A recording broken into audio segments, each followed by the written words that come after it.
दर्यापूरच्या सराफा लाईनमध्ये दरोडा, व्यापाऱ्यांमध्ये भीतीचं वातावरण.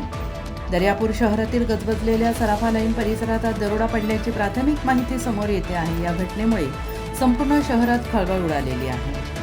ही घटना सराफा लाईनमध्ये पिस्तूलधारी दरोडेखोरांनी दरोडा टाकला. हातात शस्त्र, दरोडेखोरांकडे पिस्तुलासह अन्य साहित्य असल्याची माहिती मिळताच पोलीस घटनास्थळी दाखल झाले. तपास सुरू. सीसीटीव्ही फुटेज तपासले जात आहेत. अद्याप स्पष्ट नाही नेमका किती ऐवज केला आणि किती आरोपी होते याची अधिकृत माहिती अद्याप हाती आलेली नाही.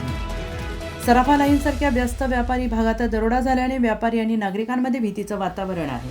सुरक्षेचा प्रश्न ऐरणीवर आलेला आहे.